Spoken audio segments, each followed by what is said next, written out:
하나님은 우리의 피난처입니다. 이런 제목으로 같이 은혜를 사모하겠습니다. 오늘 본문 말씀은 지난주 설교 말씀입니다.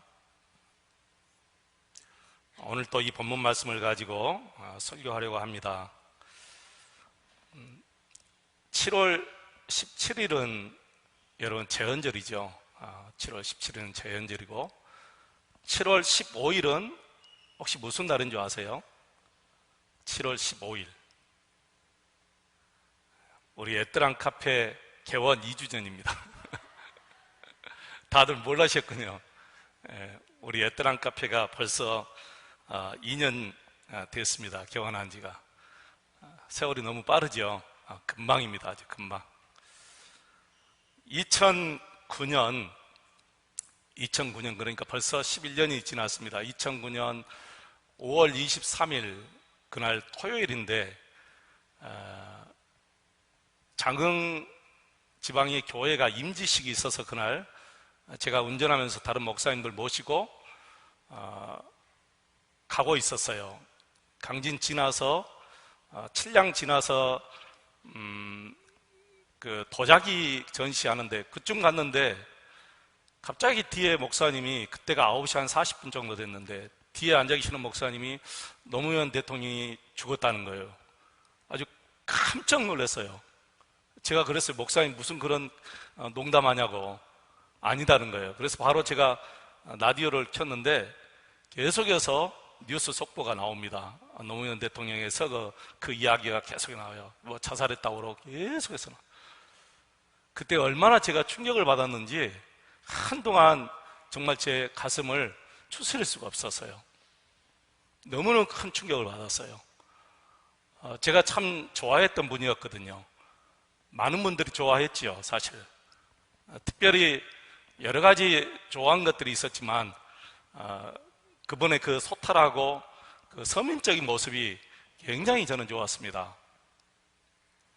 그리고 또 한 가지는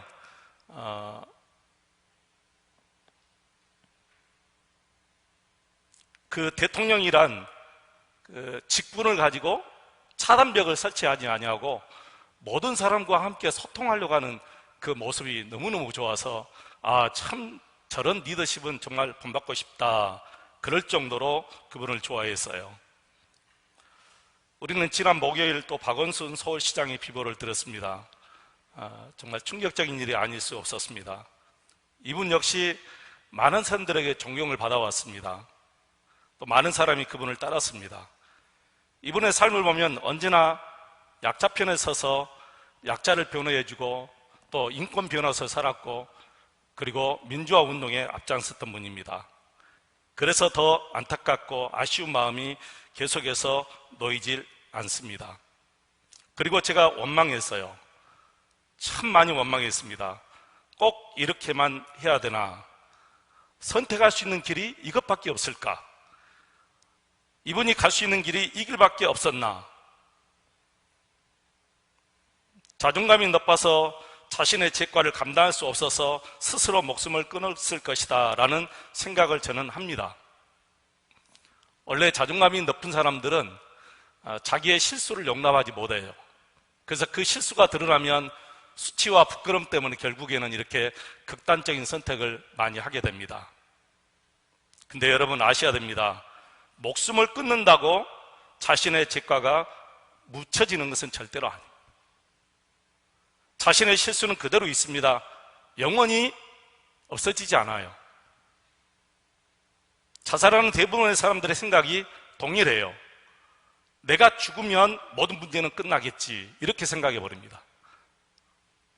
내가 죽으면 모든 문제는 끝나겠지, 이런 생각은 가장 미련한 생각입니다. 어떻게 죄인인 인간이 죽음으로 끝낼 수 있는 문제가 있겠습니까? 천만의 말씀입니다. 이 죄인의 생명은 내 생명 가지고 그 어느 한 문제도 해결할 수가 없어요.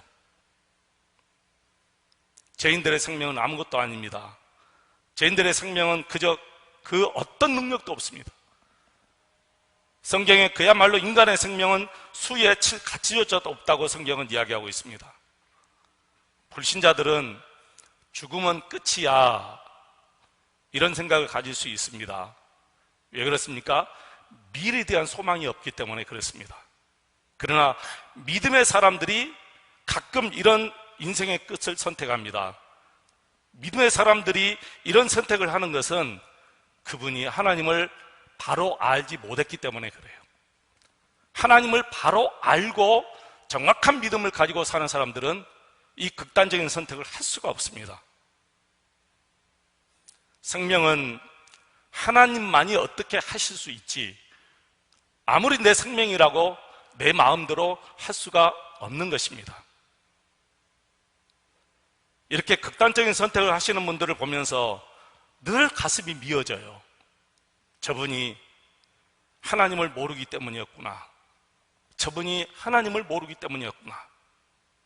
만약 저분들이 우리 하나님을 알았다면 정말 우리를 품어주시는, 우리의 피난처가 되어주시는 우리 하나님께 분명히 피했을 것입니다. 그리고 피해자들에게 용서를 구하고 속죄함으로 다시 하나님 앞에서 새로운 삶을 살았을 것이고, 먼 훗날 우리 하나님 앞에 낯선 사람의 모습으로 만나지 않았을 것입니다. 우리 그리스도인들은 어떤 경우에도 스스로 목숨을 끊어서는 안 됩니다.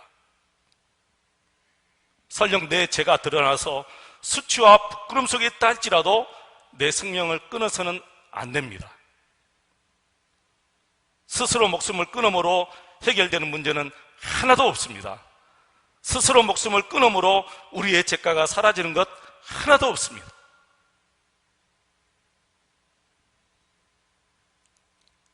우리의 죄가가 드러나면 그 수치와 부끄러움을 당연히 여기고 받아야 됩니다. 그리고 용서를 구하고 사죄하는 마음으로 하나님 앞에 새로운 인생을 가는 것이 바로 우리 그리스도인들의 길이에요. 이것이 바른 삶의 원리입니다. 여러분, 인간의 노력으로는 그 어떤 죄도 사함받을 수 없습니다. 우리의 죄가 사해지는 유일한 방법은 예수 그리스도를 믿는 것입니다. 그래서 우리가 하나님께 나가서 회개하면 우리 하나님께서 우리를 받아주시고 우리의 죄를 다 사해 주시고 우리를 평안으로 이끌어 주시는 것이지. 우리 심령에 정직한 영을 주시고 새로운 인생길을 반드시 걷게 해주시는 것이 우리 하나님이셔요. 그래서 성경을 보면 우리 예수님께서 당신께 오라 그렇게 말씀하셨지요. 마태복음 11장 28절에 보시면 수고하고 무거운 짐진 자들아 다 내게로 오라. 극단적인 선택을 앞에 두고 있는 그분들에게 주님이 말씀하시는 거예요. 수고하고 무거운 짐진 자들아 다 내게로 오라. 내가 너희에게 거기에서 평안함을 줄 것이다. 이사야 1장 18절 말씀 보시면 여호와께서 말씀하시되 오라 우리가 서로 변론하자. 오라는 거예요. 우리가 서로 얘기해보자. 너희 죄가 주홍 같을지라도 눈과 같이 이어질 것이요 진홍같이 붉을지라도 양털같이 이게 되리라. 할렐루야. 이사야 55장 7절에는 악인은 그의 길을, 불의한 자는 그의 생각을 버리고 여호와께 돌아오라. 그리하면 그가 긍휼히 여기시리라. 우리 하나님께로 돌아오라. 그가 너그럽게 용서하시리라. 너그럽게 용서해 주신다는 거예요. 호세아 6장 1절 말씀 보면 오라 우리가 여호와께로 돌아가자. 여호와께서 우리를 찢으셨으나 도로 낫게 하실 것이요 우리를 치셨으나 싸매어 주실 것임이라. 요한계시록 22장 10절쯤 말씀 보시면 성령과 신부가 말씀하시기를 오라 하시는도다. 듣는 자도 오라 할 것이요 목마른 자도 올 것이요 또 원하는 자는 값없이 생명수를 받으라 하시더라. 우리는 하나님께 돌아가야 됩니다. 저는 여기서 다윗을 생각해 보았어요.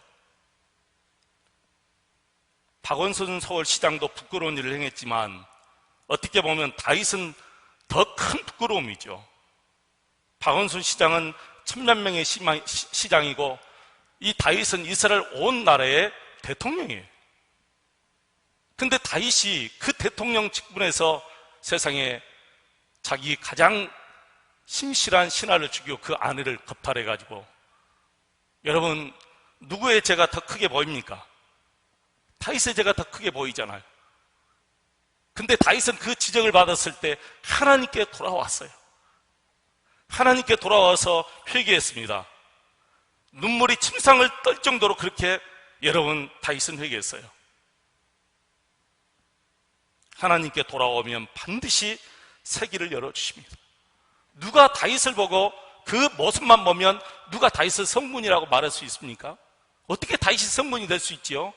다윗은 성문이 될 수가 없습니다. 자격이 없는 사람이.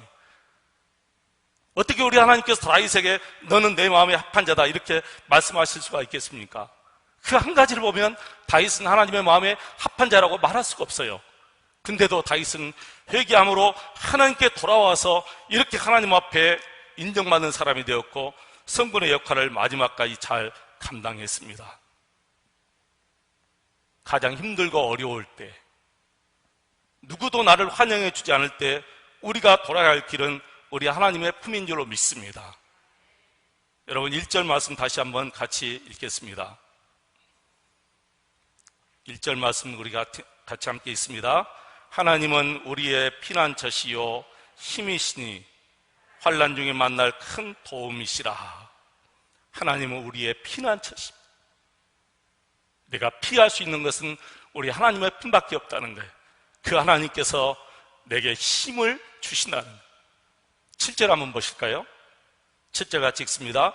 만군의 여호와께서 우리와 함께 하시니 야곱의 하나님은 우리의 피난처시로다. 아멘. 11절 같이 한번 읽겠습니다. 만군의 여호와께서 우리와 함께 하시니 야곱의 하나님은 우리의 피난처시로다. 아멘. 여러분, 피난처란 단어가 가장 많이 나오는 성경이 바로 이 시편입니다. 시편을 보면 나의 피난처 여호와 하나님, 나의 피난처 대신 여호와 우리 하나님, 이런 말이 참 많이 나오는데요. 대부분은 한 편에 한 구절씩만 나오는데 62편, 91편, 142편은 이 한 장에 2번씩 나와요. 근데 유일하게 46편에서만 피난처라는 말이 3번이 나옵니다. 1절, 7절, 11절. 여러분, 피난처란 어려울 때, 고통받을 때, 괴로울 때, 나로서는 도저히 어떻게 해볼 도리가 없을 때 거기에 피하는 것인데 우리 하나님이 바로 나의 그런 피난처가 되어주신다는 것이지요. 그렇습니다. 우리 하나님은 우리의 피난처가 되십니다. 하나님은 우리의 도움이십니다. 그래서 오라는 거예요. 용서의 선물을 주시면서 오라 하십니다. 은혜의 선물을 주시면서 오라 하셔요. 위로의 선물을 주시면서 오라 하시고 모든 것을 완벽하게 준비해 놓으시고 오라 하십니다.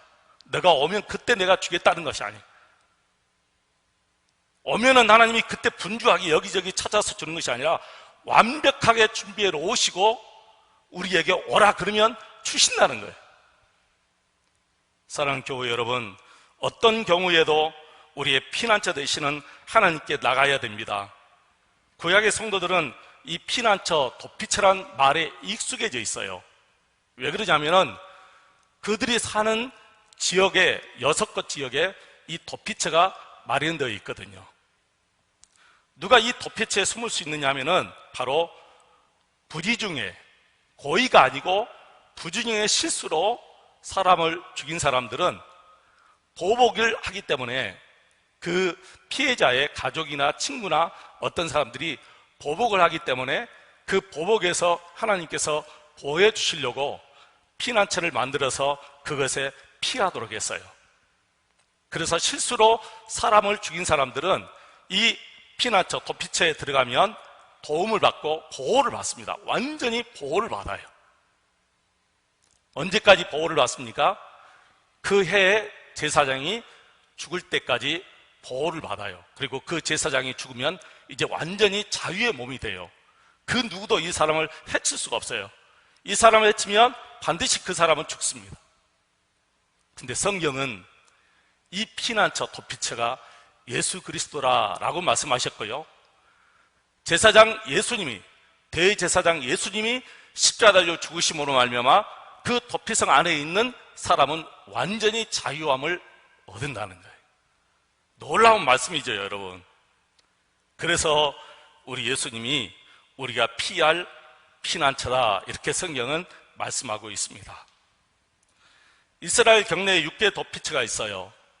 12지파가 있기 때문에 2지파 사이에 도피처를 이렇게 하나씩 해서 6개를 세웁니다.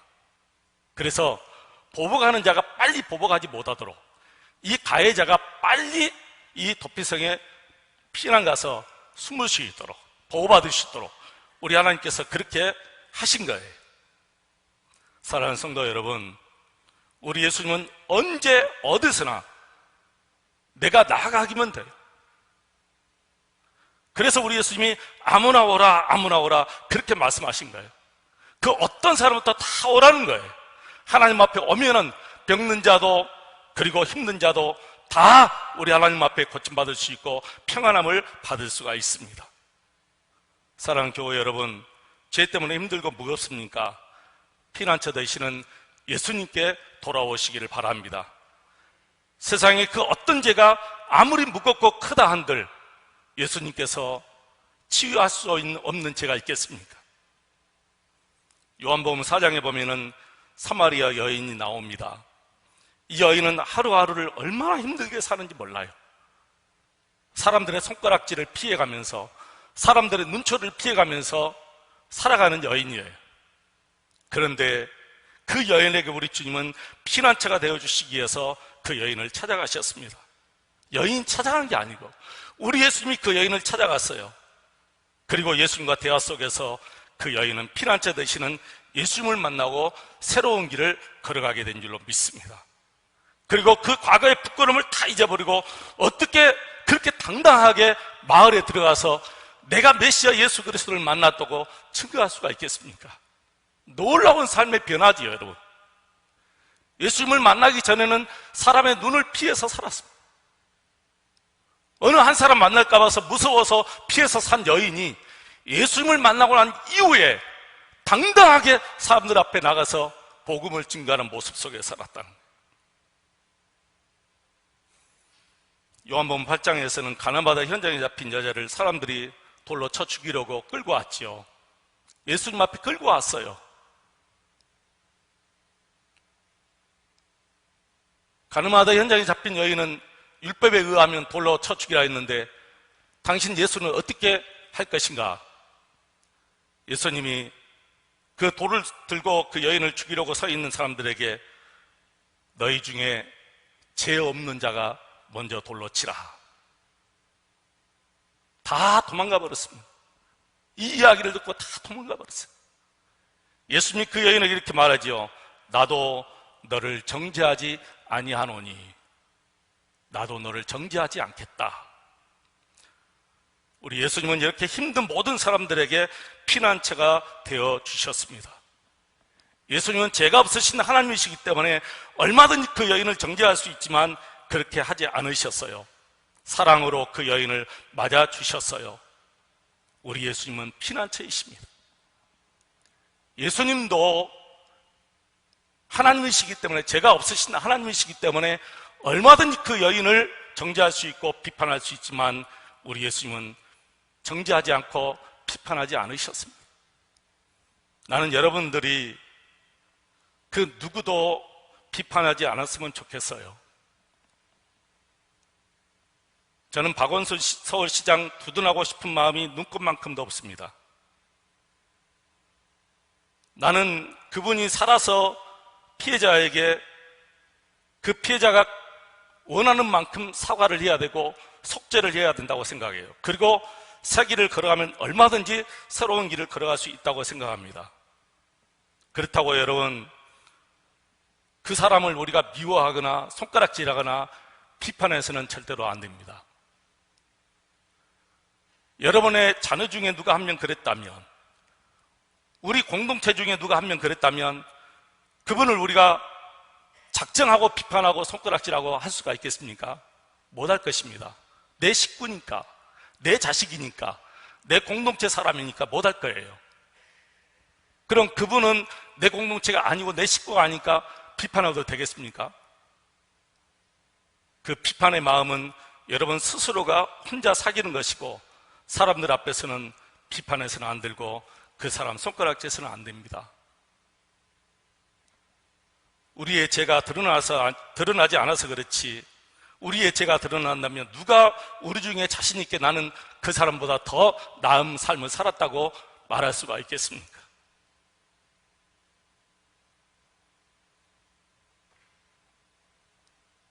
우리 예수님은 모든 사람들이 다 손가락질하고 경멸하는 사람의 친구가 되어주시고 죄인들의 친구가 되어주셨습니다. 2주 전에 우리는 삭개오의 말씀을 들었습니다. 삭개오는 세리장이었고 큰 부자였습니다. 예수 볼 필요성도 못 느끼고 예수 믿을 필요성도 못 느낀 사람이에요. 모든 것이 완벽하게 가지고 사는 사람이에요. 근데 그가 갑자기 예수님이 보고 싶었어요. 도대체 예수란 사람이 누군데 예수님을 보고 싶어 했겠습니까? 왜 그렇게 예수님을 보고 싶었죠? 갑자기? 한 가지 이유예요. 예수님은 세리와 죄인들의 친구가 되어주신다. 이 소문 딱 한마디 듣고 그가 예수님을 보고 싶은 거예요. 세상의 모든 사람들이 다 경멸하고 다 멀리하고 미워하고 손가락질하는 그 세리의 친구가 누가 되어주신다는 거예요, 여러분. 아무도 세리의 친구가 되어주지 않은데 예수라는 분이 세리의 친구가 되어주셨다는 거예요. 이미 우리 예수님은 마태라는 세리를 불러서 제자 삼아주시고 친구가 되어주셨습니다. 그걸 삭개오가 안 것이지요. 그래서 삭개오는 예수님을 만나보기를 위해서 나갔습니다. 나갔는데 키가 너무 작아서 예수님을 볼 수가 없어서 나무까지 올라갔습니다. 어떻게 그렇게 키도 작은 분이 나무 위에 올라갈 수 있겠습니까? 그건 너무 모든 것을 다 내려놓아야 돼. 자존심을 완전히 다 내려놔요. 무엇 때문에 그 자존심을 내려놓게 됩니까? 예수 그분은 세리와 죄인들의 친구가 되어주셨대. 그 한마디. 만약에 노무현 대통령이나 박원순 서울시장 극단적으로 생명을 끊은 분들이 이런 예수님을 알았다면 예수님께 돌아왔을 것입니다. 내 이름을 불러주시고 나의 친구가 되어주시고 나의 모든 죄를 다 사해 주시는 그 예수님께 분명히 나왔을 것인데 이분들이 예수님을 알지 못했기 때문에 이런 결과가 일어나는 거예요. 사랑하는 교회 여러분, 이 세상 살아가면서 꼭 피난처 되시는 우리 하나님을 체험하시기를 축원합니다. 누가 우리대로 이렇게 오라 하겠습니까, 여러분? 세상에 그 어떤 형제가 어려움 당하고 있는 형제에게 너 나에게 좀 와라, 내가 너 좀 도와줄게, 그런 형제들은 그렇게 별로 없어요. 한 어머니 뱃속에서 나온 형제라 할지라도 그런 형제들이 별로 없어요. 내가 더 많이 갖겠다고 그러지 쉽게 이렇게 도움을 주는 형제들이 그렇게 많이 없는 거예요. 친구도 마찬가지입니다. 세상의 모든 사람은 나에게 내가 어려움 있을 때 오라는 사람은 별로 없습니다. 그런데 예수님 한 분만이 내게 오라는 거예요. 내게 오라. 내가 너희를 쉬게 해주겠다. 내가 너희 마음에 참 평안을 주겠다. 내가 너에게 새로운 길을 주겠다. 와서 값없이 돈 없이 와서 마시라. 누구든지 와서 마음을 내려놓고 인격자이신 예수님께 구하면 우리 예수님이 받아주시고 이루하여 주시고 힘을 주신다는 것이죠. 우리 모든 성도들이 이런 인격자이신 예수님 만나야 됩니다. 이렇게 피난처 되시는 예수님을 우리가 만나야 되고, 여러분의 자녀들이 인격적으로 우리 예수님 만날 수 있도록 여러분께서 지도하셔야 됩니다. 세상 살면서 어떤 사람이 실수하지 않고 살 수 있겠습니까? 흠이 없는 사람이 누가 있겠습니까? 우리의 죄가 숨겨져서 그렇지 드러난다면 어떻게 우리가 거기에 이렇게 멀쩡하게 들고 자신 있게 살아갈 수가 있겠습니까? 우리 한국 사회는 유독 이 성적인 문제에 대해서 예민합니다. 반대하지를 않아요. 이것은 유대교로부터 내려온 그런 어떤 의미도 있을 거예요.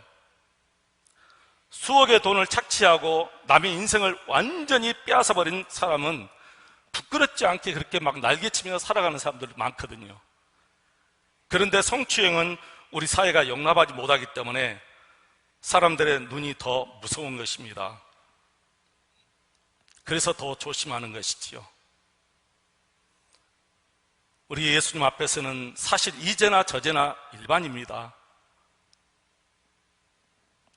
우리 하나님 앞에서는 그 어떤 죄가 크고 그 어떤 죄가 작고 그 어떤 죄는 더 무서운 죄고 그 어떤 죄는 덜 무서운 죄고 그게 없어요.